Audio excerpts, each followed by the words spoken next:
खुलुमबाय। बे साननैसोआव UPPL, BJP आरो GSP सरकार दानाय समायखिरा लानाय बे हाबाफारिया जोबलांनायनि उनाव माखासे गोदान राजखान्थियारि सरसाफोर जोंनि गेजेराव फैनायखौ नुनो मोनदों। आरो बेवहाय बिसेसकै BTC नि बारग' चिफ आरो बिथांमोननि माखासे दैदेनगिरिफ्रा माखासे खोथा बुंनायखौ नुनो मोनदों। आरो बावैसो गेजेराव बुंबाय जोङो बेरेखा हान्जानि मासियाव जिरायगोन, बिनि उनाव बुंबाय जों सरकार दागोन, आरो बिनि उनाव बुंबाय जे UPPL जों BPF जों ज' जानानै सरकार सालायनांगो, नांगोबा चिफखौ जोंनो नाङा बायदिसिना खोथाफोरखौ बुंनो हमदों। दा बेवहाय आङो सासे गोदानै बिबान मोननाय BTC नि बिबानगिरि हिसाबै लोगोसे सासे बर' फिसा हिसाबै आंनि गोसो गोरबोनि मोन्दांथि आरो साननायखौ आङो रायजो राजानो फोरमायनो सानदों।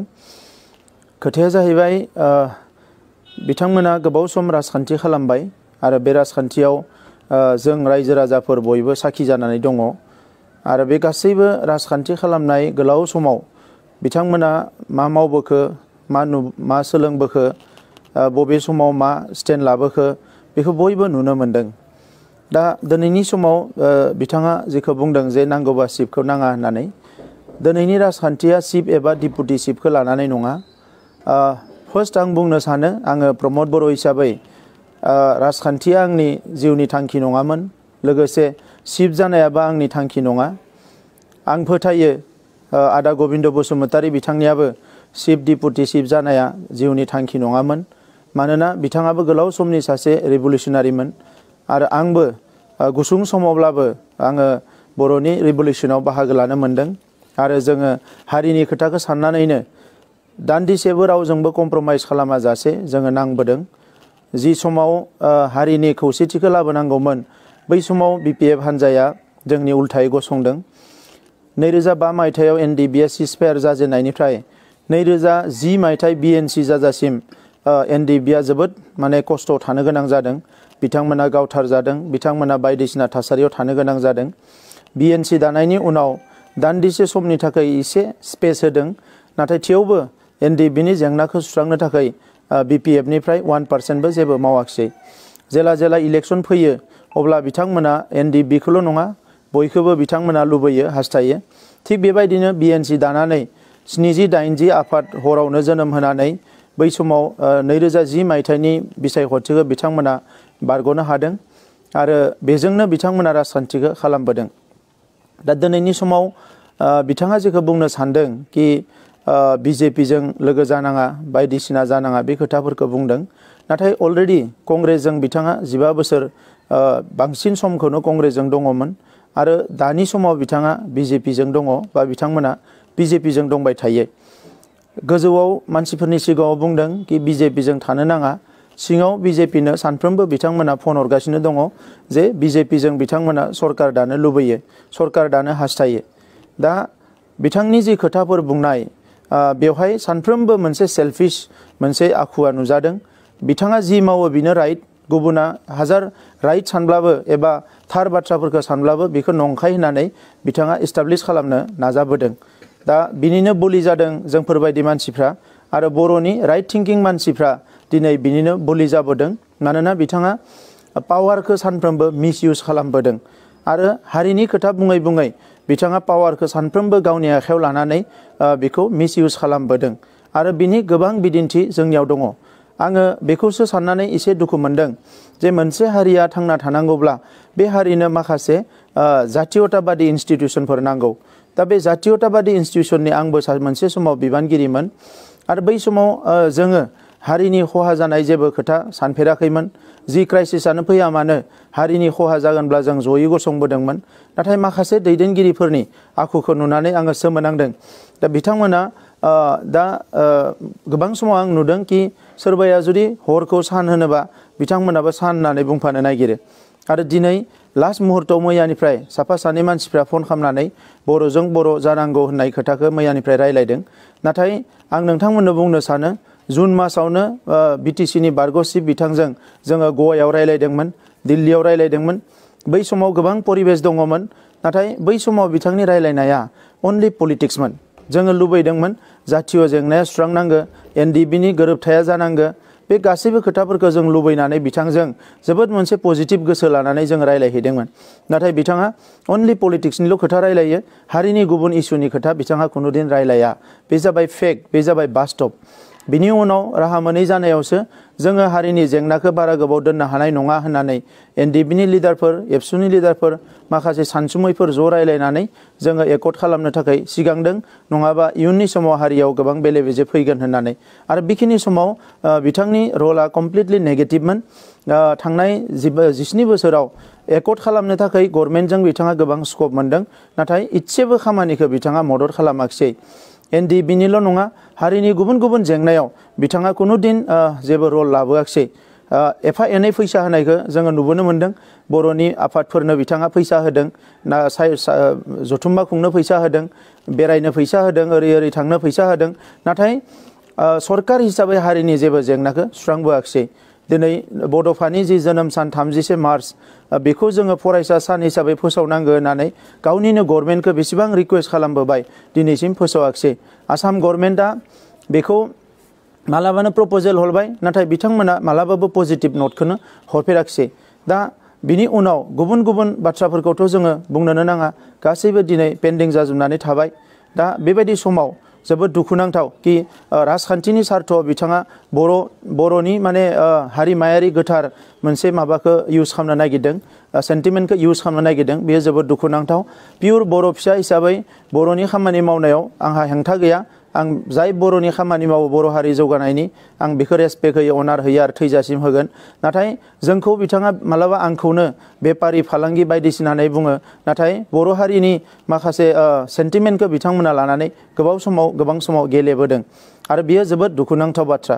दा थांनाय समाव जि भायलेन्स किलिंसफ्रा जाबोबाय, बेवहाय बिथांमोना गोबां रल लाबोदों। बियो जोबोद दुखुनांथाव। बर' कसारि काउन्सिल बिथांमोनानो जागायजेनदोंमोन, नाथाय जोबथा समसिम बर' कसारि काउन्सिलखौ दानायाव बिथाङा हेंथा होलांदों बिथांमोना। आरो बेखौ जोङो नारसिननानै बर' कसारि काउन्सिलखौ जोङो खालामनो हाबाय। कार्बि आंलंनि बर'फोरनि जेंना बिटिसि सुक्तियाव दङमोन, दिनैसिम बिथांमोना बेखौ सल्भ खालामाखिसै। आरो जोङो फैगौ जि पार्लियामेन्ट सेसन बेवहाय बारहोनो थाखाय नारा नाथा नाजागासिनो दङ। बर'नि खोथा बिथांमोना बुंदों, जाय मानसिफ्रा दिनै बर'नि खोथा बुंदों, बिथांमोननि बिपिएफनि देरहानाय एमसिएलएफोर सोरबा फन हरनानै बुंदों जे बर' ज' जानांगौ। अब्ला बिटिआर गोरोबथाखौ नोंथांमोना मानो सापर्ट होनो हाया, मानो सापर्ट होआखै? जाय बिटिआर गोरोबथाजों दिनै हारियाव गोजोन खौसेथिया फैबाय, गोबां फसंथानफोर मोननो हाबाय, जोंनि गोहोआ बांबावबाय, हारिनि मोनसे हिस्ट्रिक मोनसे सेन्स फैबाय। बै बिटिआर गोरोबथाखौ बिथांमोना दिनै ज' खालामनो हाया। जोंखौ ज' जानायनि खोथाखौ बिथांमोना खावलायदों, नाथाय गोदनायाव तरवाल दोननानै बिथांमोना जोंनि सायाव केस होबाय, सरकार दानायनि सायाव। आरो दायो ज' जानायनि खोथा बुंदों, गोदनायाव तरवाल दोननानै, गोदनायाव माने थुंग्रि दोननानै मालाबाबो बेबायदि ज' जानायनि खोथाखौ बिथांमोना माने साननाया थिग नङा। मानोना बिथांमोना फारसेथिं सिगिनो नागिरदों आरो फारसेथिं हारिनि सेन्टिमेन्टखौ गेलेनो नागिरदों। आंनि खोथाया स्पस्ट, जाय बिथांमोना 17 बोसोरनि राजखान्थियाव इसेबां भायलेन्स खालामबोबाय, गावनि मानसिखौ बुबाय, बायदिसिना टर्चार खालामबोबाय, बे मानसिफोरजों आं मालाबाबो कमप्रमाइज खालामनो गोसो गैया। हारिनि थाखाय 100 बार 1000 बार कमप्रमाइज खालामगोन, नाथाय जि सेन्टिमेन्टआनोखि बर' हारिखौ खहा खालामनायनि खामानि मावबोदों, बै सेन्टिमेन्टफोरजों कुनुदिन कमप्रमाइज खालामनाय नङा। आरो गावनि आरो जोंनि माखासे सानसुमैफोरनि खोथाजोंनो जोङो सोलिबोदों आरो सोलिलांगोन। बर'नि खोथा बुंनाय लोगो लोगो आं बेखौबो बुंनो सानदों कि दिनै जि पिसिडिआरनि बाथ्रा, एसेबां जुदि हारि अनफावरिमोनब्ला पिसिडिआरनि थांनाय 7 एमसिएलएखौ मानो अनाखिसै, मानो इसेबो नायाखिसै?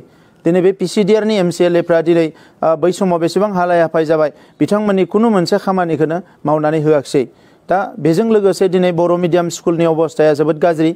बिटिआरनि सिङावनो मोनसे समाव बिथांमोना नाङै मानसिनोबो एनअसि लिरनानै होबाय, एसटिनि थाखाय लेन्ड राइट होनायनि बाथ्रा बिथांमोना बुंबाय, नाथाय उननि समाव मा खालामखो, जोंनि मानसिफोरनो फरेस्टआव थांना थाग्राफोरनो लेन्ड राइटखौ बिथांमोना होआखिसै। दा बेफोरो जोबोद दुखुनांथाव बाथ्रा। फैबाय थानाय समावबो कमप्रमाइज खालामनायनि खोथा गैया मालाबा जुदि बेबायदि अलखद फैयो बेबायदि डेन्जार फैयो अब्ला बेखौ जोङो रायजो राजाफोरनो जोंनो खोन्थाग्रोगोन जोंनो बिनि थाखाय जुजिग्रोगोन मानोना गोबाव सम जोङो मालाबाबो कमप्रमाइज खालामबोआखै इलेक्शननि समाव गोरिब गुन्द्रा आइ आफा रायजो राजाखौ बायलाय फानलाय खालामनानै थाखा फैसाखौ दिनै राननानै खालामबाय दिनै इलेक्शन देरहाखांनायनि उनावबो पाब्लिकनि मेन्डेट लानानै पिपुल्सनि मेन्डेट लानानै जायफोरनिखि जोंनि रिप्रेजेन्टेटिभ जाबाय बिथांमोना हर सान बायनो थाखाय नाजागासिनो दङ बहाबा फैसा लानानै कौटि कौटि ठिकादारफोरखौ बाहायदों सोरखौबा बाहायदों दा मानो जोंनि मानसिफोरखौ बेबायदि बायलाय फानलायावल' बिथांमोना इउज खालामनो नागिरो मानो मोनसे हलिस्टिक एप्रोच थानो हाया मानो मोनसे अनार थानो हाया मानो मोनसे अननाय थानो हाया दा बै खोथाफोरखौ लानानै दिनै जोंहा साननो गोनां जादों आरो जायफ्रा दिनै पजिटिभ एप्रोच लानानै खामानि मावगोन बिसोरखौ जों बरायगोन जायफ्रानिकि नेगेटिभ एप्रोच लानानै खामानि मावगोन बेखौ जोङो कुनु दिन बरायनो हानाय नङा दा नंखायनो जि पलिटिक्सखौ बिथांमोना गावनि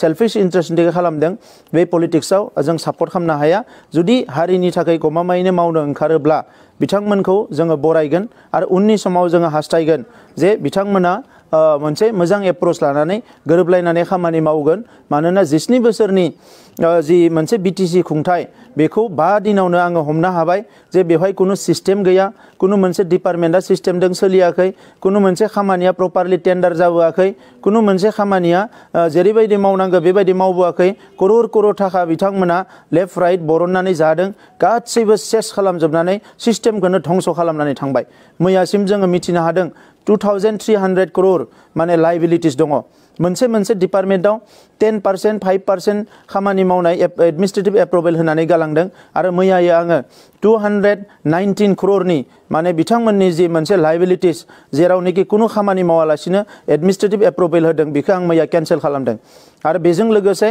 माखासे फाइलफोर दङ जों नायगासिनो दङ बे फाइलफोरखौ जोङो केन्सेल खालामजोबाबा दिनै माखासे खामानिखौ जोङो मोजांनि थाखाय जों मावफुंनो हानाय नङा दा बिनि थाखायनो आङो रायजो राजा नोंथांमोनखौ खावलायो नैबे समाव कुनु गोनो गोथो जानांगौ खोथा गैया सरकारा UPPLनियानो जाफिनखागोन आरो बेवहाय दिनै केन्द्र सरकार राज्य सरकार जयै लानानै जोंनि BTR गोरोबथाखौ इमप्लिमेन्ट खालामनायजों लोगोसे जोंनि रांखान्थिनि बेलायाव सोलोंथाइनि बेलायाव समाजखान्थिनि बेलायाव जोंनि इनफ्रास्ट्राक्चार जौगानांगौनि बेलायाव मोजां माखासे फसंथानफोर जों गायसननांगौनि थाखाय आरो लोगोसे जोंनि सुबुं धोन जौगानायजों आरो BTR गोरोबथाखौ 100% इमप्लिमेन्ट खालामनो थाखाय बे सरकारा खामानि मावगोन दा बेनिखायनो रावबो जाहाथे गोनो गोथो लाया आं बेखौनो दिनै रायजो राजाफोरनि सिगाङाव खावलायो आरो बिथांमोननि जि थगायनाय राजनिति बेवहाय जाहाथे रावबो मिसलिड जाया आङो BPFनि देरहानानै थानाय MCLA बिथांमोनखौ खावलायो हारिनि जौगानायनि खामानि मावनो थाखाय नोंथांमोनाबो जिहेतु बुजिखायो सोर मा मावनो हायो आरो हाया बेनिखायनो नोंथांमोनाबो UPPL जोंनो थाफानांगौ आरो मोनसे फैगौ 5 बोसोराव गोग्गो सरकार दानानै हारि जौगानायनि खामानि मावनायाव मदद खालामनांगौ आं बेखौनो खावलायो गोजोन्थों खुलुमबाय।